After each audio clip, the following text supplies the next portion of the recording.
कैसे रुक्मणी जी जब माता जी पूजने गई ना, तो ब्राह्मण देवता को संदेश देके भेजा था कि भगवान कृष्ण को जाके बताना, यह मेरे श्याम सुंदर, मैं आपके अलावा किसी और का वर्ण नहीं करूंगी, आप जल्दी पधारना।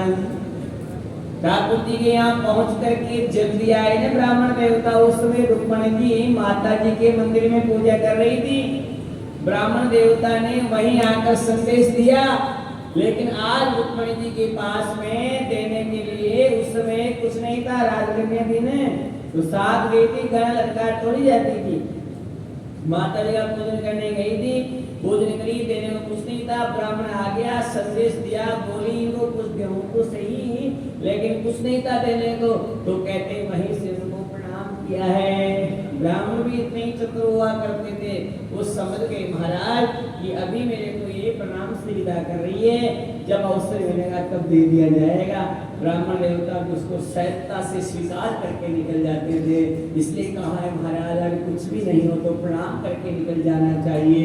ऐसा हुआ कि कौश ने प्रणाम नहीं किया, बोले महाराज ने कुछ तो मांगो।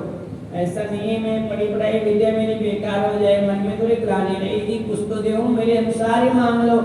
बार बार हट करने पर वर्तंतु ऋषि ने कहा, अरे हे शिष्य तू ज्यादा जिद करता है तो सुन ले, अगर तेरे में देने की इतना ही भाव उभर गया है ना, जा 14,000 स्वर्ण मुद्राएं, 14,000 करोड़ स्वर्ण मुद्राएं लेके आ।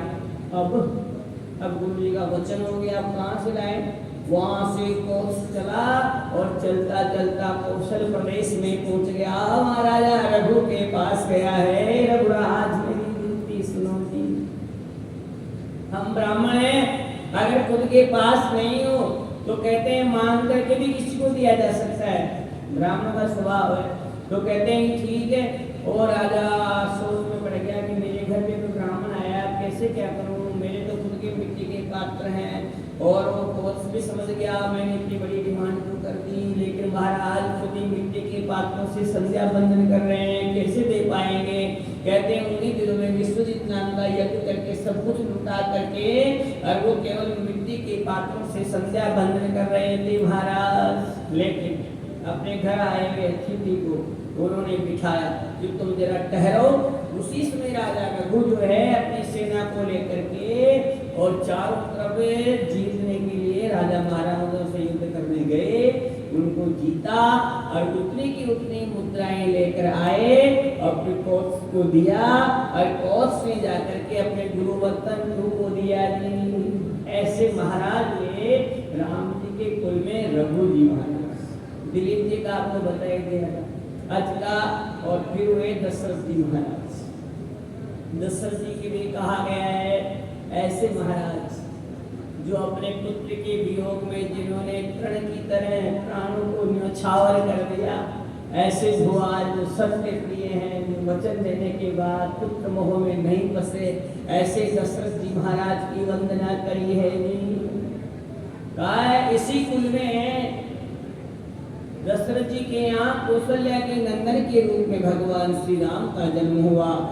चर्चा चली महाराज कि आपने जो है हमें नाम की महिमा बताई, अब आप हमें बताइए कि भगवान श्री राम जिस कुल में जन्म लिए महाराज, तो भगवान श्री राम जो है इनके जन्म लेने का जो कारण है महाराज, आप हमें बताइए कि राम कथा कहली कामद गाई, सुजन सजीवनी मूरी सहाय। कलयुग में सभी प्रकार के मनोरथ के पूर्ण करने के लिए अगर कोई है तो श्री राम जी की ये कथा कामधेनु गाय है महाराज। और कामधेनु गाय के लिए कहा है कि जो भी मांगे वो पूरी कर देती है जी, इसलिए कामधेनु गाय बताए इससे रामचरित्र कथा को महाराज कि जगगन की जगन मुहमसी जग जमुनासी, जीवन मुक्ति है तू जनु कासी। यमराज के उन पापों को, दंड को तोड़ने के लिए, दूर करने के लिए ये जमुना जी की तरह है। यमुना क्या थी? यमराज की बहन है जमुना। यम और यमुना, अरे यमराज की बाणा यमुना, और यमुना है और यमराज। अगर बाणा कह दे कहले हमारी भाई इन्हें काई भी दंड मत करा खोता कर्म करी, लेकिन हमारी भाई मुझे जाबल माई खाए मत दंड तो फिर दे दोगे जमराज न दे। बस ये किसके पास है ताकत? ये रामचरितमानस जो है ना, ये कलयुग में यम की यातना को बचाने में जमुना की तरह है महाराज, और सब कुछ देने में, सब प्रकार की इच्छाओं की पूर्ति करने में ये कामधेनु की तरह है जी। अगर जीवन को मुक्त करना चाहते हो तो ये काशी की तरह है महाराज। काशी में अगर कोई चलता फिरता भी मुक्त हो गया, चला गया गोविंदाय नमो नमो हो गया ने, तो वह मुक्त हो जाता है। काशी को ऐसा कहा। काशी जो है ना भगवान का हृदय है, और ये अयोध्या है ना, ये भगवान के चक्कर पर रहती है। यानी प्रलय होता है ना, प्रलय, तब भी अयोध्या तो रहती है चक्कर पर, तो कभी नष्ट नहीं होती। और ये काशी रहती है, भगवान का उनका घर है, इसका वास है यहाँ पर, ये भी कभी नष्ट नहीं होती है। इसी तरह कहा गया है कि काशी की तरह मुक्ति देने वाली है। ये राम कथा जो है ना, ये कैसी है कि राम प्रिय पावन तुलसी सी, अरे तुलसीदास हित ही हुलसी सी। ये राम कथा जो है ना, जिस प्रकार सारी ग्राम भगवान के लिए तुलसी प्रिय है, और जिस प्रकार तुलसीदास जी के लिए अपनी माँ तुलसी प्रिय है, ठीक वैसे ये राम कथा भी जो है ना, ये इसी तरह प्रिय है जी।